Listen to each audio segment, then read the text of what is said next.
I'm going to invite our next speaker on stage, Mr. Soenil Soebedar. He is the founder and CEO of Sobit. He's going to be talking about real-world experiences on preparation of a penetration test. Hi, Soenil, can you hear me? I think you're muted. Hi, Yes. Soenil, can you hear me? Are you able to hear me? Yeah. Yes. Hello, Aditya. Yes, great, Soenil. I can hear you. Hi, Fine. how are you? How are things Thank over you. there? Oh, everything is fine. Still in lockdown or all okay? We are still in lockdown, yeah. Okay, great. So I'm going to let you go ahead and set up your screen share. And the meanwhile, I'm going to tell the audience a little Yeah. bit about you before you go ahead and get Okay. started, right? So a little bit about Soenil. Soenil is a solution-oriented IT security professional who spent more than 28 years in the IT sector, which includes 18 years as a contractor and 8 years in the cybersecurity area as a pen tester for PKI, and he's a PKI and cryptography specialist, senior security consultant, senior SOC specialist, and technical project leader in security projects. He has experience in a number of industries such as finance and banking. Sorry, it's finance, banking, energy, government, healthcare, education, and consulting, and has worked on international projects in multiple countries and several cultures, including France, Germany, the UK, the Netherlands, Belgium, India, and Dubai. He has worked for more than 7 years in the European power and gas exchange market with its HQ in Paris. He has worked for 5+ years in the IT and cybersecurity training and education fields, and has worked for 3+ years for the government of the Netherlands division, Ministry of Justice and Security for customers as Custodial Institutions Agency, and Child Care and Protection Board as Senior Security and Consultant Penetration Tester. He holds 17 cybersecurity certifications such as RCCE, cyber forensics, cryptography, pentesting, etc. In January 2021, he also received CCISO certification. Wow, Soenil, that's quite an impressive resume. So we are very happy and excited to have you here. I'm very excited to hear your talk. With that, I hand it over to you, Soenil. Over to you. Yes, thank you, Aditya. Yes, I'm Soenil Soebedar. Good morning, good afternoon, good evening from the Netherlands, from Utrecht. Thank you, Rocheston, for inviting me for this event. For now, we will go through the slides and discuss about the preparation part of penetration testing. Based on my experience, this should be more based on the human and manual part of pen testing and not the automatic part. But before we are able to start with a pen testing, it's required that we have a proper and a good preparation part. So I will start with the agenda. It's a small one, but just mention very briefly about what is penetration testing, the goal of penetration testing. Already, most of you should be aware or known about it. I put it in 6 steps, but about 6-step basics about the penetration testing. And the main time will be consumed about the 8 steps for preparation of the pen test. At the end, still time left, and we have space for some questions. So this is maybe known for everybody what is pen testing. So what Wikipedia is saying, so it's not that I'm saying, but Wikipedia is just saying about this. It's not always true what Wikipedia is saying, but let's give a background or a little bit about what pen testing could be look like, where you should be able to test one or more computer or server or environments actually, find any vulnerabilities,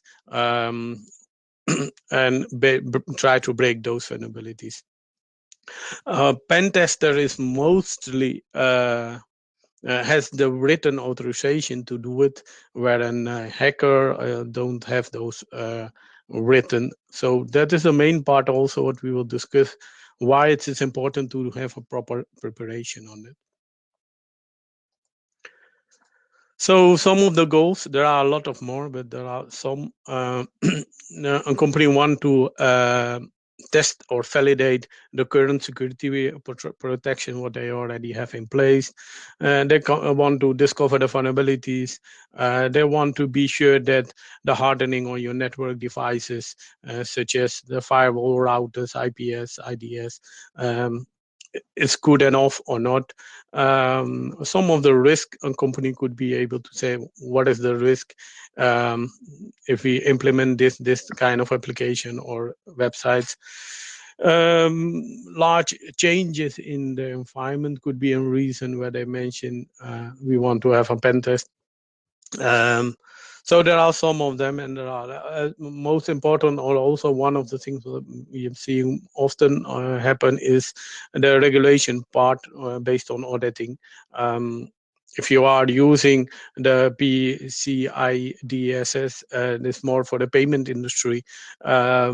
Those regulations, they require that you have at least once in a year done a pen test on your environment. So that could be a reason also why they should be able to do it. Patch management could be also a reason to check if you have patched your environment or not. So there are some of them. There are, of course, more to find, but the reason should be this. The preparation part, as I mentioned, it should be in some situation they put it in 4 steps, in 8 steps. I just put it in 6 steps to start with the preparation. In a pen testing, the information gathering, scanning part could be also a part. Vulnerability management is one of the steps. Exploit, if you found something, you should be able to do an exploitation. Do a proper reporting, what you find, how you find, but the reporting should be also on management level as on technical level.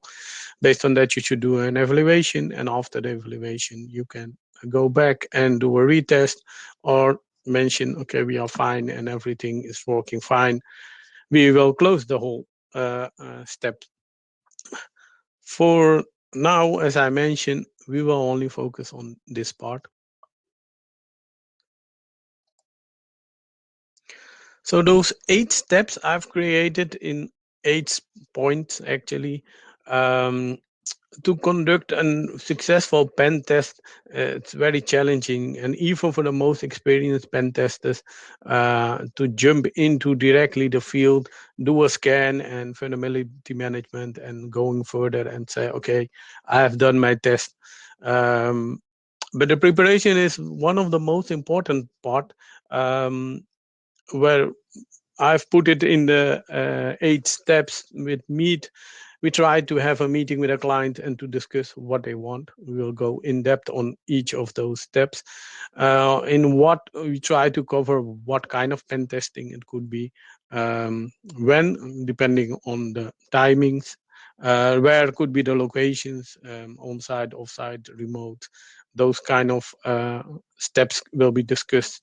Why could be one of those goals, what I mentioned, or what is the main reason they want to have a pen test. Approval is the very important step also in this process. And how, which kind of pen testing tools we will use, or how we will do the pen testing. And also the last one is also one of the important parts, could be, depending on your pen test, is the documentation. So we will go one by one through all those steps. At the left below corner, I put a small version of this. So based on that, we should be able to track where we are. Okay, during a meeting with a client, could be account manager, could be the customer, the project manager. During a meeting, with the first meeting, they mentioned we want to have a pen test. You should be able to discuss some of those topics to get the information what the client is, which kind of pen test the client wants. So we try to collect the basic information in the goal phase in number 1. What is required, what will be tested, what is the chrome jewels, what the client has. It's important to be sure that nobody will touch those kind of, or not able to touch it. Or during your pen test, it will not interrupt those applications or websites or environments.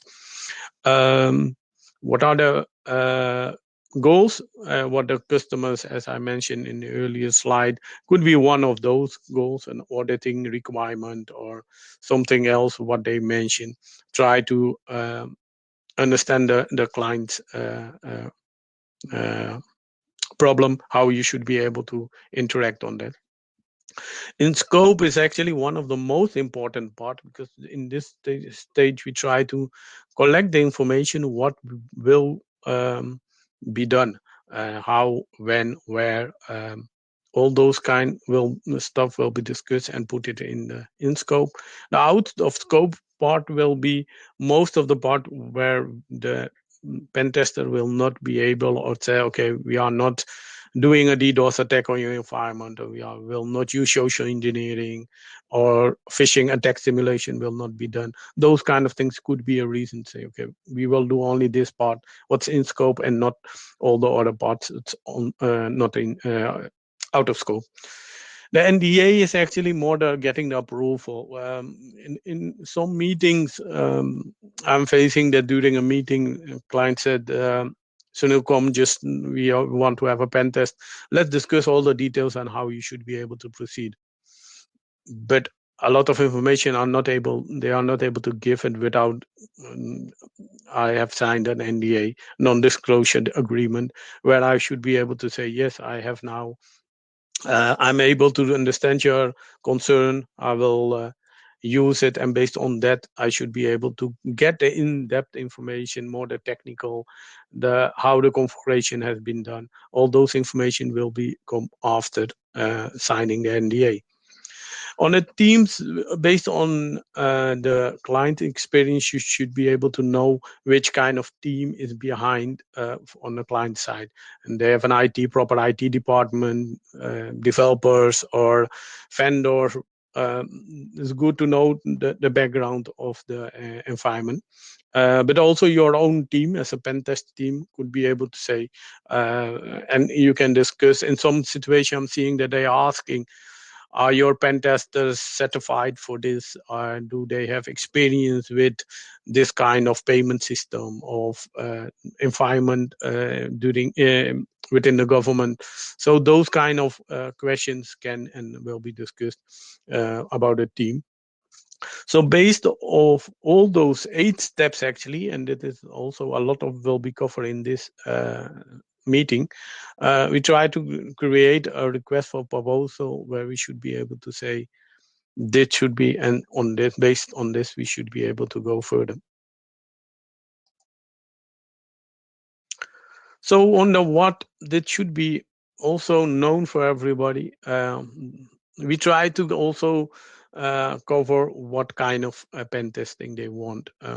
We know it as technical persons, we know all of them, but account manager or project manager or the client said, yeah, even I don't know what you're talking. What's a black box, a gray box, a white box?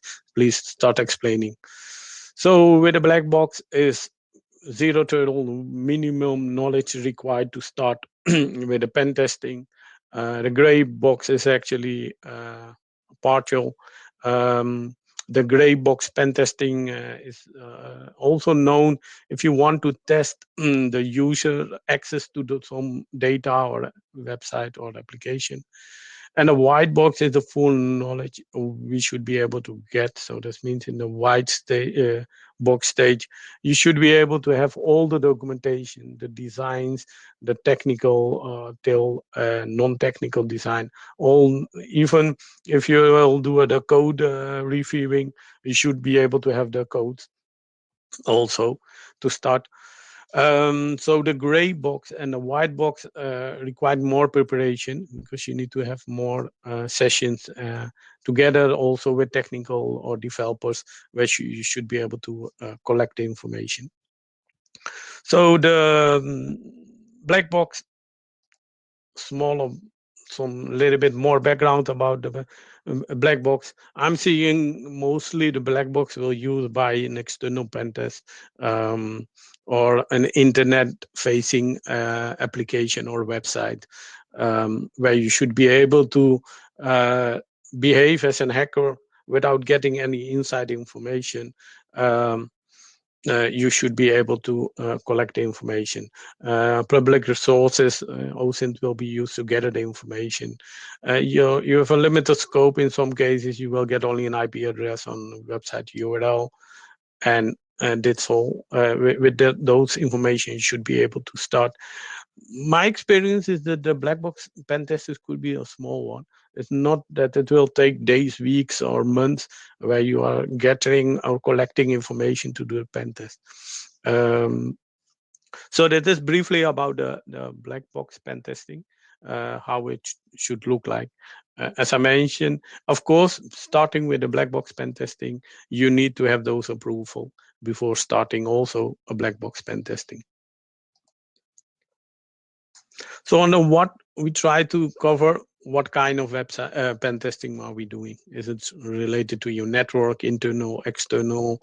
The environment is in the DMZ on the internet, or facing only available via VPN connection. So those kind of questions will be raised to make sense which kind of website, which kind of pen testing they want to do. It could be also a mix of some of the physical in combination with the network. So there are some, and there are of course more where you should be able to discuss. Based on each kind of this type of penetration testing, there are a lot of questions that we need to be raised and go in depth to collect those answers. For this situation, I use the website as a sample. So when a web application need to be pen tested, so this kind of questions should I, as and during the preparation phase, ask to the clients and asking how many website logins there are, static pages, dynamic pages, are the source code available or not. If it's a gray or a white box pen test, the documentation will be delivered. Yeah, if we are getting the documentation, are we able to get the high level design, low level design, the technical design, functional design? There are a lot of kind of designs what could and should be able to deliver. Will be do a role-based penetration testing. So only you logging in as a user and then knowing what's going on, or I'm able to give me inherent access to go to the admin or super user or vice versa, and perform credential scans. These are some of those questions. As I mentioned, based on the network pen testing, you should be able to ask a lot of other kind of questions to get those information. So the when is more than planning based. The planning and scheduling is important because you should be able to have your resources. In this case, the pen testers should be available, but also based on which kind of pen test. If it's a mobile pen testing on an Android phone, and all the pen testers who have those skills are not available, then it's hard to make a planning and proceed. Or maybe in some situation we will say we can't do the pen test, we don't have the resources available.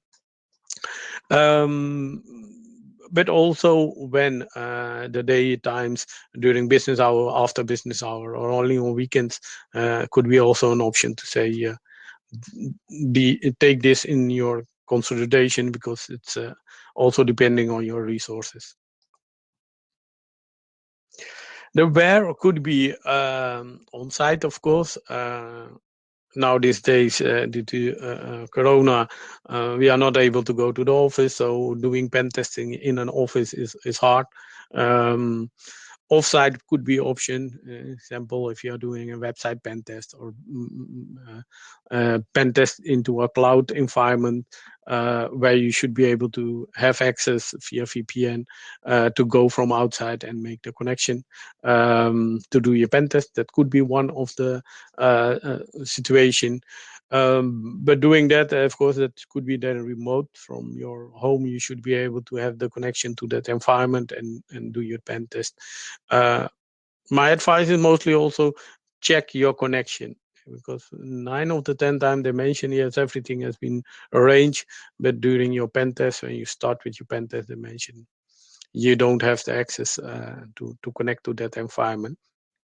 And another part of the on-site pen testing, as Aditya mentioned, I work also for the government, for the prisoners of the Netherlands, and we had a situation where we should be able to go on site in one of the jails to do a Wi-Fi access point pen test. Um, so those situations, it's hard to say, okay, I will pick up the access point and take it at home and do the pen test on my side. It's a production environment, so they are using that. So in those kind of situations need to be arranged. But also in this situation, even was working for the government, the whole approval process to get inside those locations need to be arranged properly. Otherwise, you can't visit the location.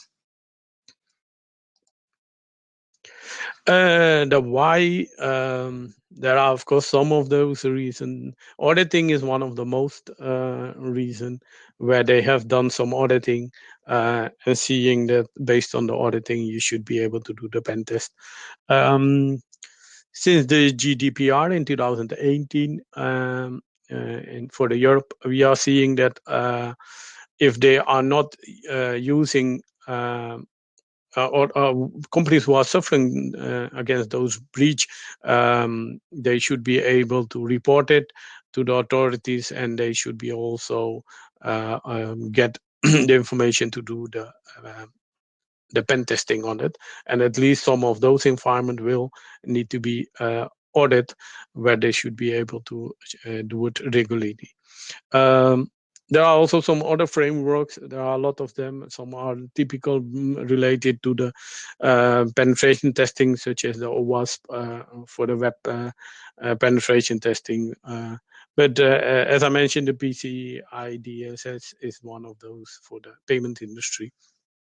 So it could be that due to one of those auditing, they mention, the auditor mentioned we need to do a pen test. And these are our finding. Based on those findings, are you able to check also those findings? So that in this situation, there are a lot of findings that will increase your scope. So take that into your request for proposal. Okay, the approval, as I mentioned earlier, the non-disclosure agreement. So based on that, I should be able to get the information. The waiver, also called as the rule of engagement, or in the US they call it "get me out of jail card," but it's almost the same kind of approach, where you should be able to give the pen tester approval to do the pen test, and in those letters, there should be a start and an end date and a time where you should be able to do it. It should be approved by the senior management mostly, or the CEO of the CISO. Just a team leader or a manager said, okay, just proceed. It's not enough to start with your pen testing. And in situation where you are doing the pen test remote, or be sure that you are able to have access to those environments. Also be sure that you have approval that your source IP address from where you should be able to do your pen test, even it's from home or from your office, has been whitelisted. So those kind of agreement and paperwork need to be filled before you should be able to start. So the how is mostly based on how will we do and how will we proceed actually. In some situation, it could be that a pen tester, which are using their own bundle of tools and application, but they need more or add on extra pen test tooling. In this phase, they should be able to, based on the scope, what the clients want, you should be able to prepare on that and say, okay, I need to have this kind of tools. In some situations, you shouldn't be able to get it, or you should not able to say, okay, I will proceed because I don't have those equipment. As an example, I can mention, For mobile forensic investigations part, as an example, there are a lot of hardware equipment only given by government environment, or the police will get it. A commercial company is not able to buy those kind of tools. But if your requirement from the client is that you need to use those kind of tools and you're not able to get those tools, then maybe you should not able to start, or you need to find another solutions to proceed. It's good to know how you should be able to interact with this kind of uh, tools. In some situations, it could be that you need to update your skills. As example, I was doing always the web pen testing or the network pen testing. So getting a few years ago a request to do on cloud on a Docker environment, where I know what's Docker, but I never done a pen test. So I start reading and finding on GitHub and toolings and all those kind of stuff to update my skills, to be sure I should be able to do or understand which kind of way, or maybe another way of working will be used on the Docker environment to do the pen test.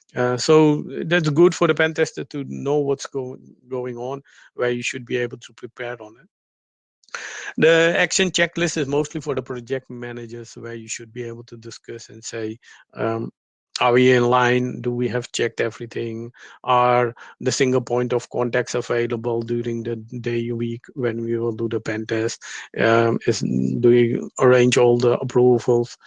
So the confirmation and check for the technical requirements is one also of the part that is a part of the checklist. And as I mentioned earlier, do a connection test. My advice is at least 1 week before you are starting with your real pen test, do a connection test. Be sure that you are able to connect and start your pen testing during the pen test week. So we are almost at the end.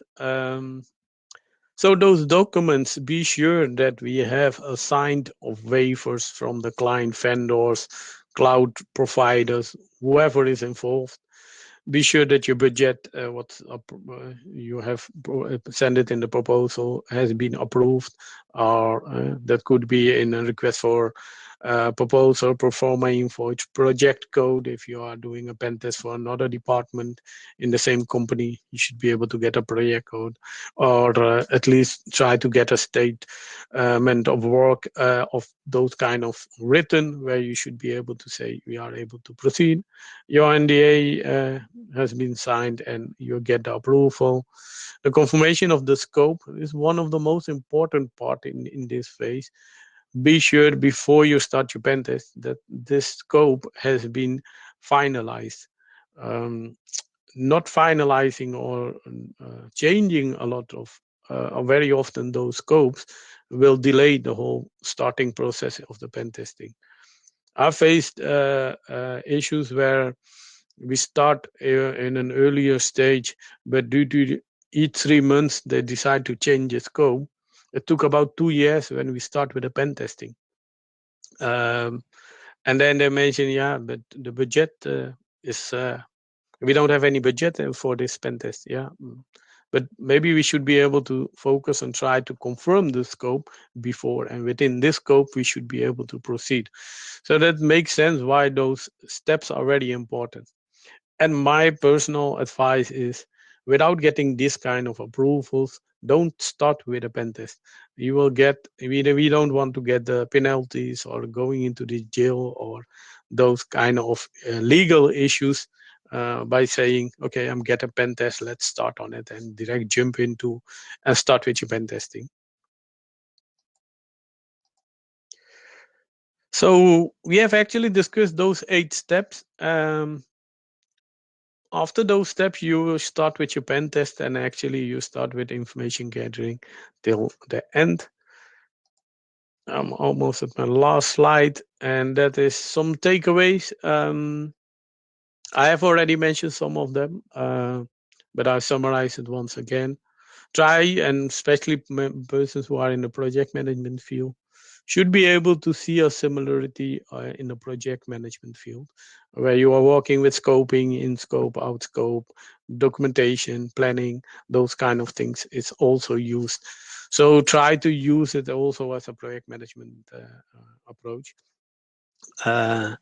Start earlier if they know that after 3 months there will be a pen test needed. You can start with the preparation in the earlier phase. The reason why it's good to start earlier, I was facing that most of the companies were saying, tomorrow I need a pen test. Can you start? No, we need to do the preparation and we need to collect all the informations before we should be able to start. We need to give you a request for proposal. We need to be sure what your scope. Oh, okay, okay. The pen testing is not the same as in software testing where you should be able to do your unit test. Okay, set up your environment and just jump into and click, and you should be able to start on that. So that is the reason why early preparation is it's always good. The duration of the pen test is mostly a question. Actually, maybe it could be raised, but those pen tests or as a black box pen test, just going on an internet, jump into that and do your pen test is one way. But those gray box and white box pen testing, where you need to collect all those information, sitting with all the technical guys also from IT, the developers, and knowing what they want and how it's working, and take more time. Too. So in some situations it could be within 1 week, you should, in few days or weeks, you should be able to do your pen test, and in some situations it will cost some months before you should be able to start on that. The my advice is, if there are a proper environment and you should be able to start and do your pen testing on an acceptance or test environment, try to use that one. The only reason why you shouldn't be use the acceptance or test one is if it's not production like. So your acceptance, and most of the companies are working with the development, testing, acceptance, and production part, the DTAP strategy, where they are using the acceptance should be look like as a production. But if that's not the case, then you should consider to do that on a production. But be aware, for production, a little bit more preparation from project management point of view is required, because you need to get approval from the change advisory board, and a lot of internal approvals need to be arranged. The reason why also acceptance, even you are doing a scan or just information gathering, it could be related to an hiccup to the environment.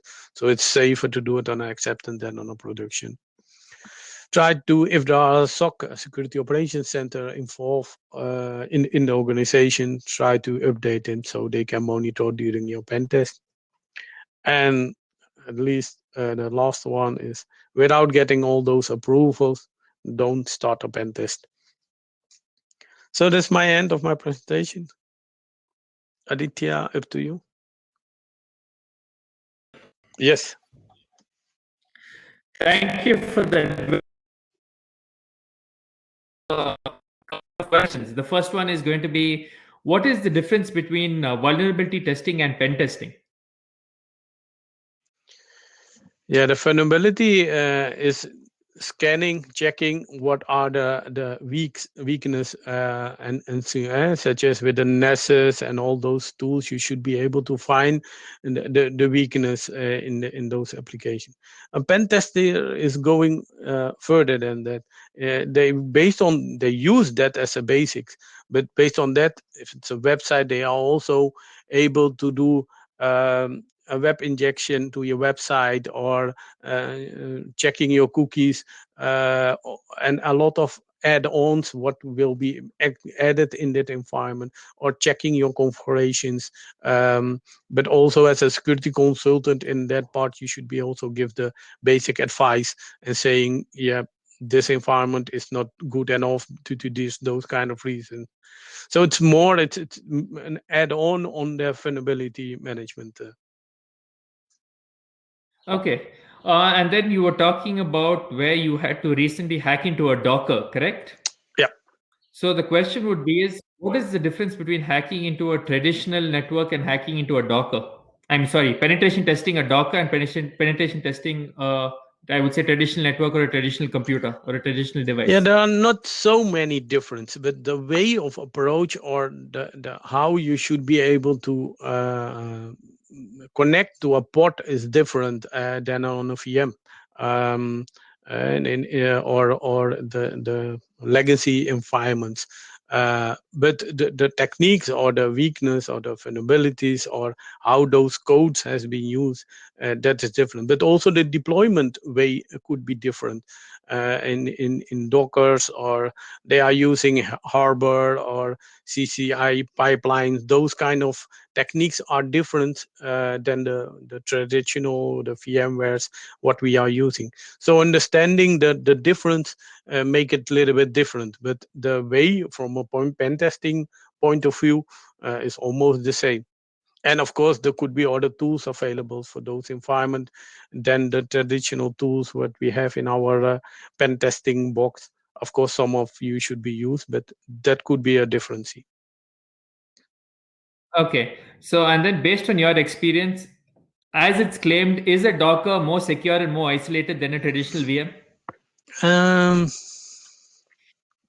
No, I don't see that. It's depending how you put it. If you put it in a DMZ or somewhere where there are no proper hardening, both environments are not secure. So it's depending also on the underlayer hardware, your firewall, EDS, and all those kind of stuff. But the way of working and how it could be with Dockers and Kubernetes are working with those pods, how you move it, it's almost the same. If you want to hack a VM, it could be, but a Docker or a pod hacking is also an option. So I can't say no, the one is more secure than another. Okay, and then I think we have a last question. What is the difference between ethical hacking and pen testing? Yeah, the ethical hacker is actually almost the same answer as I mentioned by vulnerability management and pen testing. A pen tester could be go in depth and more in details. Pen tester is also getting more experience to knowing the environment of which kind of environment you should be able to use. Ethical hackers are mostly using the tools and run those tools. Um, I'm not sure, but I don't see that an ethical hacker will do this kind of proper preparation before they start with the pen testing. Of course, I know that the most die-hard technical guys on the pen testing, even those don't follow this kind of guidelines, but the more senior, more experienced persons are mostly the pen testers. Okay. So thank you for that, Sonal. I think we are done with the questions. Let me just check. Okay. Very informative presentation. We are done with the questions. Okay, thank you. So thank you. Please stay safe, and hopefully this year turns out to be much better than the previous year. Okay. Thank you so Thank much, you. Sonal. Bye. Thank you. Bye.